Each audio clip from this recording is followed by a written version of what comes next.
The Ashanti Empire, known for its golden wealth and military might, was one of the most powerful kingdoms in West Africa.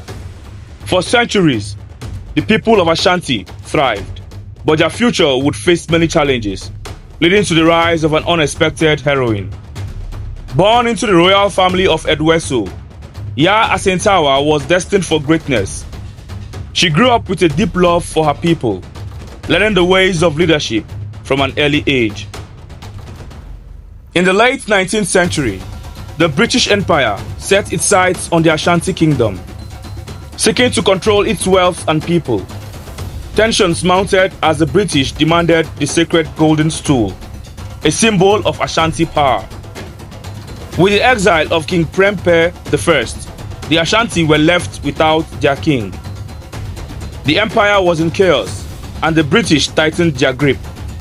But one woman would not stand idly by. In the face of looming colonization, Yaa Asantewaa rose. At a council of Ashanti chiefs, she famously declared, "If you, the men, will not go forward, then we will. We, the women, will fight." With Yaa Asantewaa as their leader, the Ashanti people rallied. Armed with their traditional weapons and the fierce spirit of independence, they prepared to defend their kingdom. The first clash came swiftly as Ashanti warriors confronted British soldiers. It was the beginning of a fierce resistance, led by the fearless Yaa Asantewaa. To the Ashanti, the Golden Stool represented the soul of the nation. It was more than just a throne. It was the heart of their identity. Yaa Asantewaa vowed to protect it at all costs.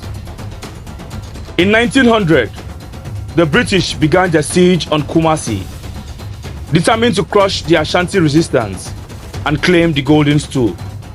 But Yaa Asantewaa would not give in so easily. Yaa Asantewaa proved to be a master strategist, using the dense forest to her advantage. She launched ambushes on British forces, outwitting their traditional military tactics. As the siege dragged on, the Ashanti began to feel the weight of the British assaults.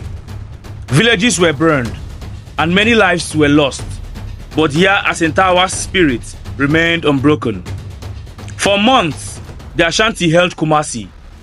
Yaa Asantewaa's leadership inspired a fierce defense, and the British found themselves facing unexpected resistance. With reinforcements arriving, the British launched a final assault.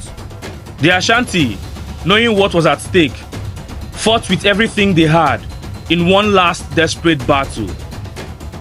In the end, the British forces overwhelmed the Ashanti. Yaa Asantewaa was captured, but her legacy of bravery and resistance would echo through the ages. With Yaa Asantewaa in British custody, the Ashanti were left without their most formidable leader.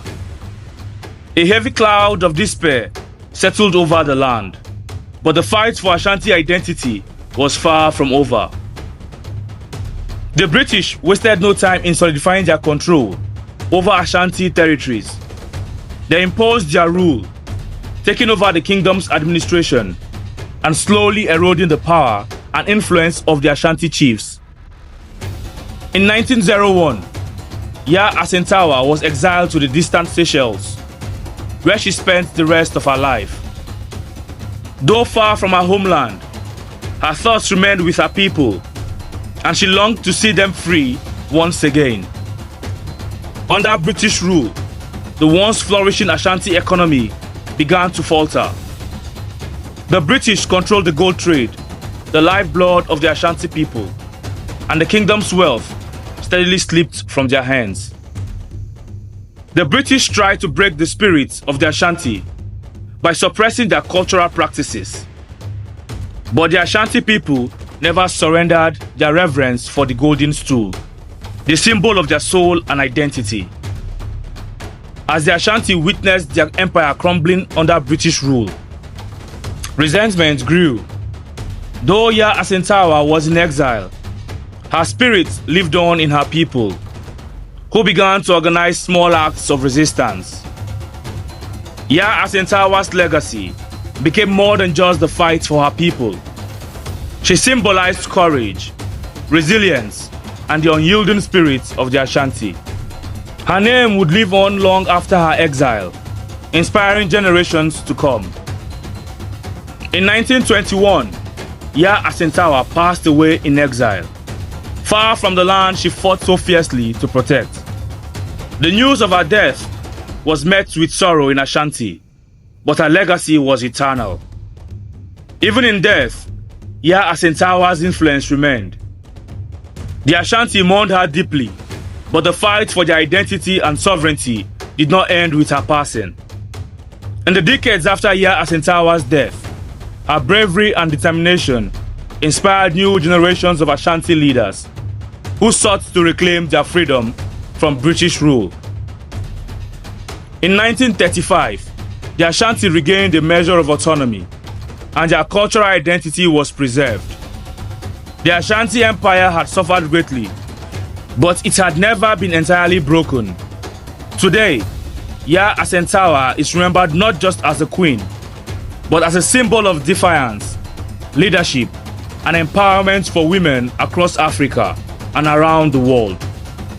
Each year, the Ashanti people honor Yaa Asantewaa's legacy with festivals, music, and storytelling, keeping her memory alive in the hearts of all who cherish freedom and justice.